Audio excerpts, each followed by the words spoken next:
परम स्वादित चरण कमल चिन्मकरन्दाय भक्तजनमानस निवासाय श्रीरामचन्द्राय कृष्णत्वदीयपदपङ्कजपञ्जरान्ते अद्यैव मे विशतु मानसराजहंसः प्राणप्रयाण समये कफवात पित्तैः कंठावरोधन विधौ स्मरणं कुतस्ते नारायणं नमस्कृत्य नरं चैव नरोत्तमं देवीं सरस्वतीं व्यासं ततो जयमुदीरयेत् श्रीलक्ष्मीनाथ समारंभां नाथयामुनिमध्यमाम् अस्मदाचार्यपर्यन्तां वन्दे श्रीगुरुपरम्पराम् अञ्जनानन्दनं वीरं जानकीशोकनाशनं कपीशमक्षहन्तारं वन्दे लङ्काभयङ्करम् भक्ति भगवन्ति गुरु चतुर्नाम वपुएक इनके पद वंदन किए ना सत बीन अनेक श्री श्यामाजू के पद कमल जब लग हृदय नवास श्याम भ्रमर आवत नहीं तब लगता के पास। बोले वृंदावन बिहारी लाल की जय। भागवत महापुराण की जय। सुखदेव भगवान की जय। परम मंगलमय परात्पर अखिलेश्वर अचिंत कल्याण गुणगण निधान सर्वेश्वर सर्वाधिपति अकारण करुणा वरुणालय अकारण करुणा कारक सकल जन कल सापहारक परात्पर पर ब्रह्म सच्चिदानंद स्वरूप परम पिता परमात्मा श्री राधा गोविंद सरकार राधा रमण बाधा हरण श्री बांके बिहारी लाल का यह वांगमय शब्दमय विग्रह श्रीमद् भागवत महापुराण कोटि कोटि नमन कोटि कोटि प्रणाम। इस परम पावन पुराण ग्रंथ पारमहंसों की पावन संहिता को परमाराध्य नंद नंदन यशोदा नंदन ब्रज रंजन देवकी नंदन श्याम सुंदर श्री कृष्ण के पाद पद्मों पर कोटसा नमन नतमस्तक वंदन एवं अभिनंदन। उनकी आह्लादनी शक्ति प्राण प्रिया जगत वंदनी वृषभानुनंदिनी भासुती जगदीश्वरी बरसाने वाली श्री किशोरी जू के पावन चरणारविंदों पर कोटसा प्रणति समस्त भूतादिक शी राम में सब जग जानी करहूँ प्रणाम जोरि जुग पाले। हम सबका यह परमो सौभाग्य की भागवत साप्ताहिक कथा सीखने का सद संकल्प विचार लेकर के एक स्थान पर एक साथ जुड़ करके इस पावन पुराण की तैयारी पर अपने मन चित्त को समाहित किए हुए हैं। सज्जनों, ऐसे परम पावन पुराण के तरफ मन का जाना ही सौभाग्य है और कई बार तो मन में आता है, विचार भी बनाते हैं, इच्छा भी प्रबल होती है, लेकिन कभी वह अवसर जीवन में साकार होकर के उपस्थित नहीं हो पाता। हम सबके जीवन में अगर उपस्थित हुआ है तो निश्चित रूप से किशोरी जी का वरदहस्त हम सब के ऊपर बना हुआ है। इसलिए यह हमारा परम कर्तव्य है कि सच्ची लगन निष्ठा और परिश्रम के साथ इस अवसर का पूर्ण रूप से लाभ लें। बड़ा ही आनंद आ रहा है। इस समय हम सब बड़े श्रेष्ठ उपाख्यान पर प्रवेश किए हैं। चतुर्थ स्कंद के अंतर्गत सर्वप्रथम माता सती का चरित्र, इसके बाद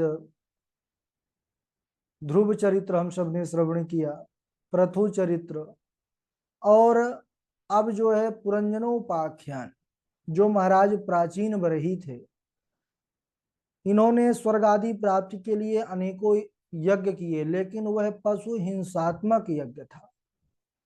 देवर्षि नारद कृपा किए, कहने लगे कि राजन क्या कर रहे हो? बोले कल्याण के लिए। बोले ऐसे में कल्याण नहीं होगा, क्योंकि तुम जिनको मार रहे हो क्या वो तुम्हें छोड़ेंगे? योग बल से ऐसा दृश्य दिखाया कि पैरों तले जमीन खिसक गई राजा साहब के। उन्होंने आकाश में जैसे ही दृष्टि किया, देखा जितनों को मारा है सब क्रोध में आंखें लाल किए, उनकी सींग लोहे के जो है समान तप्त हैं, एकदम अग्नि के समान, और वे क्रोध में भर करके मेरी प्रतीक्षा कर रहे हैं कि जब मैं मर करके जाऊंगा तो वह मुझे कष्ट देंगे। तो कहने लगे कि प्रभु क्षमा कीजिए, और ना जानामि महाभागा परम कर्माप विद्यते, ब्रूहि मे विमलम ज्ञानम येन मुच्येय कर्मभिः। मैं अपने कर्मों में मोहित होने के कारण कल्याण क्या है न जान सका। अब आपसे निवेदन है कि विशुद्ध ज्ञान का उपदेश कीजिए, जिससे मैं अपने इन कर्म बंधनों से मुक्त हो सकूं, मुझे मुक्ति की प्राप्ति हो, निर्वाण पद की प्राप्ति हो। देवर्षि नारद ने कहा कि अगर आप को पश्चाताप हुआ है तो मैं आपको एक उपाख्यान के माध्यम से उपदेश देता हूँ, आप इसको श्रवण कीजिए, इसी में ही आपके कल्याण का रहस्य छुपा हुआ है। सुनाने लगे। आसीत पुरंजनो नाम राजा राजन बृहश्रवा, तस्या विज्ञात नाम आसीत सखा विज्ञात चेष्टितः। आसीत पुरंजनो नाम, एक पुरंजन नाम का राजा था। पुरंजन क्या है? तो पुरम शरीरम जनयति इति पुरंजनः, जो अपने कर्मों के अनुसार अनेकों शरीरों को धारण करे, वह जीवात्मा ही पुरंजन है। जीवात्मा को ही पुरंजन कहा गया है यहाँ पर। उसका एक मित्र है, तस्या अभिज्ञात नामा से सखा विज्ञात चेष्टिता। सखा तो अभिज्ञात कौन है? बोले अभिज्ञात वह है नाभिज्ञाय जन्म भी कर्म भी इति अभिज्ञाता, जिसके ना जन्म और कर्म का पता हो, उसका नाम अभिज्ञात है। वह कौन है? वह परमात्मा ही, जो ना तो जन्मते हैं और ना कभी मरते हैं। वह परमात्मा ही जीव का साथी है। और एक बार पुरंजन अपने मित्र सखा अभिज्ञात से आज्ञा लेकर के पृथ्वी पर अपने अनुरूप सुंदर स्थान खोजने के लिए चल पड़ा। मित्र से कहने लगा कि मित्र, हम जा रहे हैं परमात्मा, पृथ्वी लोक में जाएंगे, देखेंगे शायद कोई अच्छा स्थान दिखे। भगवान कहते हैं ठीक है। जो अभिज्ञात नाम का सखा है बोला ठीक है जाओ मित्र, लेकिन तुम मुझे बस मत बिसराना, मुझे मत भूलना, मेरा विस्मरण कभी मत करना, तो तुम चाहे कहीं भी चले जाओगे तुम्हारा कल्याण ही होगा। लेकिन मुझे भूल गए तो फिर तुम जो है परेशान हो जाओगे। बोले नहीं मित्र, हम नहीं भूलेंगे आपको।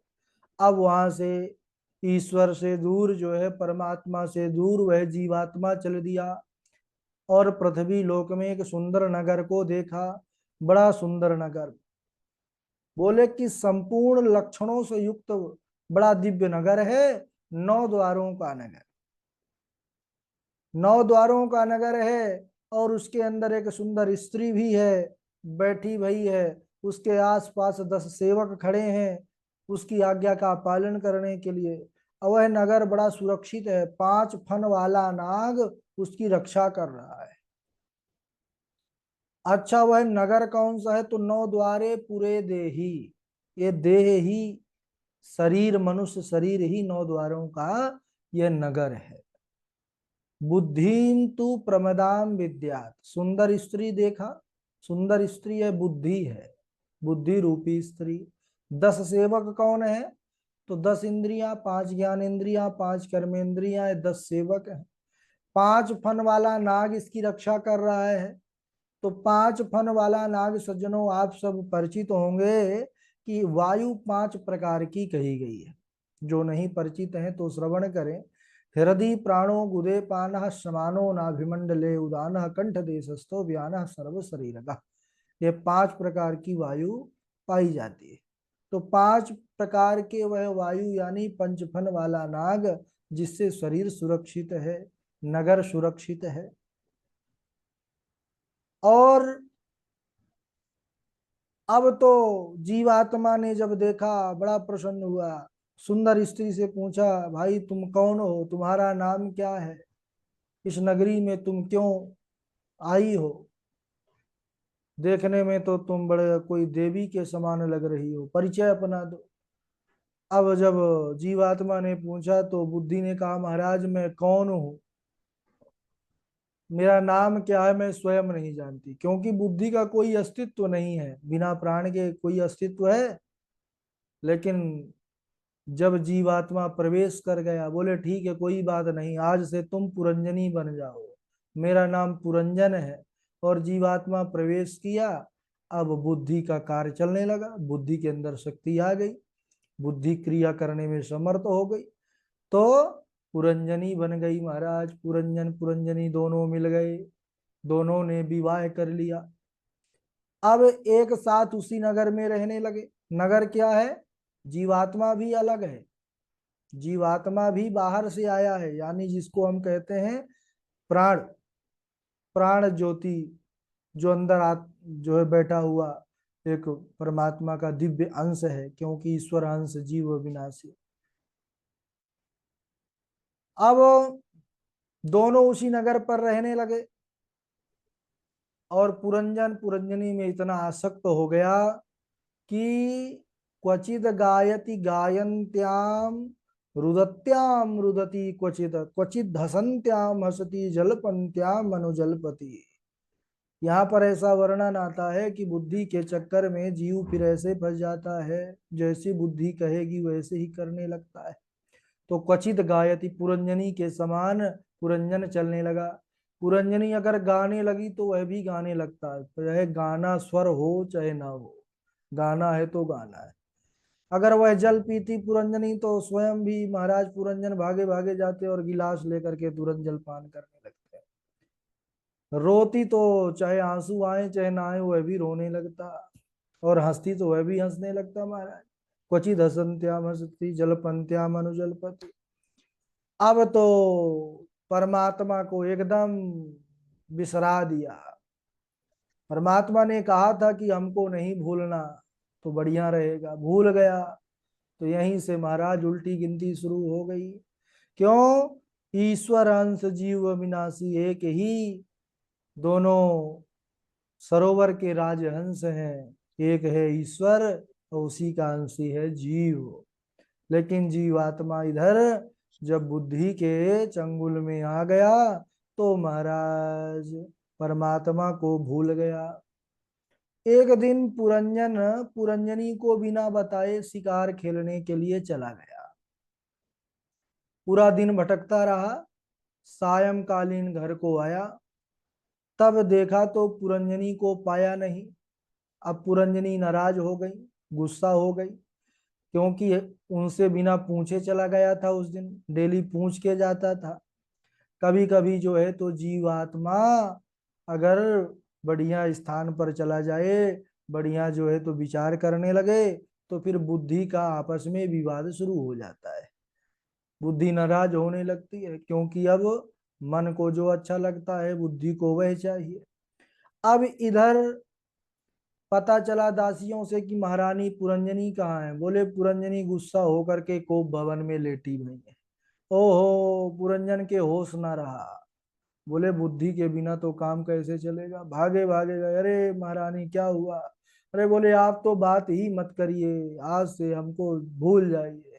अरे नहीं नहीं क्या हुआ बताओ तो। पुरंजनी ने अपना गुस्सा प्रकट किया, अपनी उदासी प्रकट किया। धीरे धीरे पुरंजन ने अनेकों वादे किए, हे देवी आज से मैं तुमसे यह संकल्प प्रतिज्ञा करता हूं कि आज के बाद बिना तुमसे पूछे, तुम्हारे आज्ञा के बिना मैं कहीं जा ही नहीं सकता। बहुत मनाने पर, अब मनाने से तो मान जाते हैं भगवान भी, तो वह तो पुरंजनी थी, मान गई। बोले ठीक है स्वामी याद रखिएगा, बोले ठीक है, अब हम बुद्धि से ही चलेंगे महाराज, कभी अंतरात्मा की आवाज नहीं सुनेंगे। अब तो पुरंजन जो है पुरंजनी के अनुसार चलने लगे। अब धीरे धीरे समय है, समय तो पता नहीं कब व्यतीत हो जाता है, पता चलता नहीं है, पूरा जीवन चला जाता है। अब उन्होंने अपना पूरा जवानी एक क्षण में व्यतीत कर दिया। इनके भी अनेकों संतानें हुई। स्वर्ग आदि प्राप्ति के लिए इन्होंने भी कई हिंसात्मक पशु हिंसात्मक यज्ञ किए। और इधर चंडवेग नाम का गंधर्व अपने 360 सेवक सेविकाओं के साथ आक्रमण कर दिया पुरंजनपुरी पर। अब भाई टिकट कटने वाली है, क्योंकि जहां से जहां तक की टिकट होती है वहीं तक की यात्रा होती है सज्जनों, याद रखिएगा। उसके बाद तो फिर आपको उतरना पड़ेगा। अपने से नहीं उतरेंगे तो काले कोट वाले आएंगे और पकड़ के ले जाएंगे, है ना। अब इधर क्या हुआ कि समय धीरे धीरे व्यतीत हुआ। चंडवेग नाम का गंधर्व आक्रमण कर दिया, बारी बारी से आयु का हरण कर लिया। कैसे? चंडवेग नाम का गंधर्व कौन है? तो संवत्सर जो होता है, जो प्रतिवर्ष बदलता है, यह संवत्सर ही चंडवेग नाम का गंधर्व है सज्जनों। 360 सेवक सेविकाएं, वही काले काले गोले गोरे जो दिन और रात होते हैं, 365 दिन होते हैं साल के, तो यही आयु का ऐसे हरण करते हैं, पता ही नहीं चलता, है ना। किसी का जन्म हुआ होगा 2001 में, 2024 आ गया, जाने वाला है, चला जाएगा, पता ही नहीं चला। तो ऐसे ही है सज्जनों, पता नहीं चलता कि कब आयु, कब हम छोटे से बड़े हुए, बड़े से जवान हुए, जवान से वृद्ध हुए। अब इधर एक देवी और है जिनका नाम है जरा। जरा अगर परिचित नहीं है, जरा का नाम है दूसरा बुढ़ापा। तो बुढ़ापा तो सब जानते हैं। अब यह जरा देवी, एक बार इनका भी इच्छा हुई कि चलो सब विवाह करते हैं, हम भी विवाह करें। अब जरा को वरण करना चाहिए। कौन? वरण यानी अपनाना। विवाह किस कैसे होता है? जब हम किसी को अपनाते हैं, कन्या को, वह विवाह है। अब जरा जिसके पास जाए कि आप हमको अपनाना चाहते हैं, हमारी बड़ी इच्छा है भाई, विवाह कर लीजिए, सब हाथ जोड़ ले। नारद जी मिले, नारद जी के सामने भी प्रस्ताव हुआ, नारायण नारायण। नारद जी डर गए, अरे माता जी, हाथ जोड़ लिए, अच्छा कोई बात नहीं, कोई बताओ तो। वो सब हाथ जोड़ रहे हैं हमसे, कोई मिलेगा, हमारा भी विवाह होगा कि नहीं? बोले होगा। बोले जो तुम्हारे समान भयंकर होगा वही कर सकता है, वो भी 100% गारंटी नहीं है। भयंकर बुढ़ापा देखो, सब डरते हैं, कोई चाहता नहीं कि हम बूढ़े हो जाएं, लेकिन ये सत्य है कि होना है। इसी प्रकार एक और भयंकर है इन्हीं के समान। कौन? मृत्यु। क्या कोई चाहता है कि हम मर जाएं? ऐसे ही मृत्यु देवता तुम्हारे ही समान है, देवी जाओ शायद विवाह कर ले, दोनों की जमेगी। भागी भागी गई जरा देवी, मृत्यु देवता ने भी हाथ जोड़ लिया, देखो कोई बहन नहीं है हमारे, भाई तो है प्रज्वार। प्रज्वार ज्वर आदि यानी रोगों का घर, मृत्यु तो अब मृत्यु टिकट ही काट देते हैं। तुम और आ जाओ तो हम सब तीनों मिलकर के आनंद से विचरण करेंगे। अब जरा भी इनकी बहन बन गई। देखो मृत्यु देवता भी बुढ़ापा से डरते हैं। तीनों ने मिलकर के पुरंजनपुरी पर आक्रमण किया। पुरंजन अब वृद्धावस्था आ जाती है तो रोगों का घर शरीर हो जाता है, और अब मृत्यु फिर आ जाते हैं। अब अंतिम समय क्या हुआ भाई? पुरंजन खाट पर लेटा है, अंतिम दिन चल रहे हैं, लेकिन फिर भी वह परमात्मा अभिज्ञात को अभी तक याद नहीं किया। क्यों? पूर्वाभ्यास नहीं है। जब भगवान को हम याद नहीं करेंगे पूरा जीवन, तो अंतिम अवस्था में भगवान थोड़ी याद आएंगे। अब क्या होता है, पूर्वाभ्यास से सब होता है। अब कभी अब जो पढ़ने वाले हो जानते होंगे, कभी कभी इतना पढ़ते हैं, इतना पढ़ते हैं कि सो जाते हैं, तब भी रात में भी पढ़ने लगते हैं, सपने में भी पढ़ते हैं, क्योंकि इतना अभ्यास बन गया। तो वो ठीक वही अवस्था होती है, जीवन भर जब भजन होगा तो बुढ़ापे में मुख से निकल सकता है। आप ना लोगे क्या? सपने में लेते हैं नाम हम, है ना। कभी कभी इतना पढ़ते हैं कि वो फिर श्लोक हम सपने में पढ़ने लगते हैं, जबकि प्रयास हमारा पढ़ने का नहीं होता, लेकिन वो अभ्यास इतना बना है कि वहां भी अनायास ही हम पढ़ रहे हैं।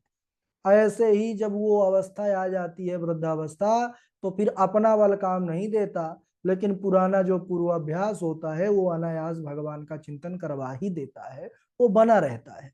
अब पूरा जीवन पुरंजनी का चिंतन किया, पुरंजन, तो अंतिम समय पुरंजनी का ही चिंतन कर रहा है। ओहो, मैं चला जाऊंगा, देवी का ख्याल कौन रखेगा। अब यही चिंता सताने लगी पुरंजन को। अब देवी पुरंजनी का ही याद स्मरण करते करते वह स्वर्ग सिधार गए। समय आया, मृत्यु देवता मृत्यु आते ही प्राणों का हरण कर लिया, जीवात्मा चला गया। अंते आमति सागति, अंत समय जिस जहां पर मति होगी वही गति मिलेगी, ऐसा शास्त्रों का नियम है, शास्त्रों की वाणी है।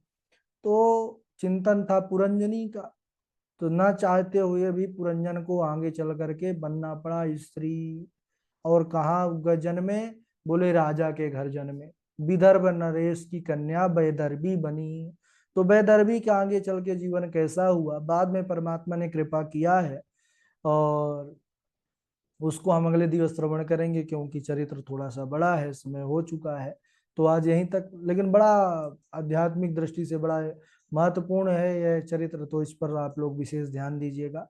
बोलिए वृंदावन बिहारी लाल की जय। बारी बारी से श्लोक सब लोग सुनाएंगे।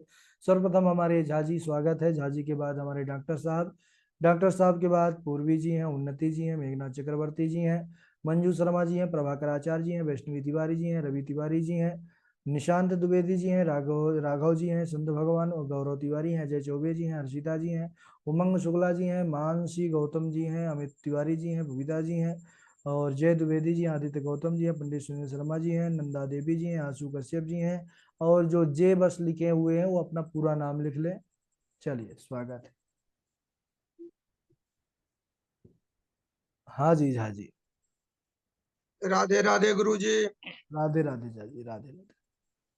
शास्त्रे सुयानेव सुनिश्चितो नृणाम् क्षेमस्य सत्र यगभिमृशे सुहेतु असंग आत्मा व्यतिरिक्त आत्मने दृढ़ारतिर्ब्रह्म मनि निर्गुणे च या स्वमेव ब्राह्मणो भुङ्क्ते स्वं वस्ते स्वं ददाति च स्वमेव ब्राह्मणो भुङ्क्ते स्वं वस्ते स्वं ददासि च स्वं वस्ते स्वं ददाति च तस्यैवानुग्रहेणान्नम् भुञ्जते क्षत्रियादय स्वमेव ब्राह्मणो भुङ्क्ते स्वं वस्ते स्वं ददाति च तस्यैवानुग्रहेणान्नम् भुञ्जते क्षत्रियादय श्रेयस्त्वं कथमद्राजन् कर्मणात्मन ईहसे श्रेयस्त्वं कथमद्राजन् कर्मणात्मन ईहसे दुःखहाने सुखावाप्ते श्रेयस्तन्नेह चेष्यते श्रेयस्तन्नेह चेष्यते। राधे राधे गुरु जी। जी राधे राधे, बहुत सुंदर। डॉक्टर साहब सुनाएंगे हमारे। राधे राधे गुरु जी। राधे राधे राधे राधे। शास्त्रेषु ययानिव सुनिश्चितो नृणाम् क्षेमस्य सद्र यवगिम्रसे सुहेतु असंग आत्मा व्यतिरिक्त आत्मनि गढ़ारतिर्ब्रह्माणि निर्गुणे चेयया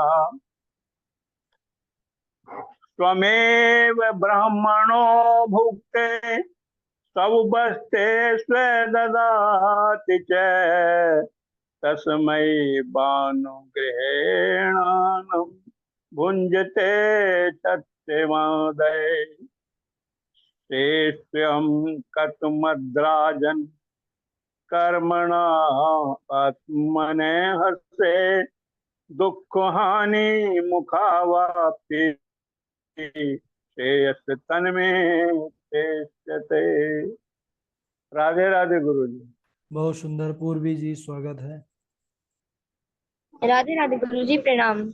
राधे राधे, सुनाइए।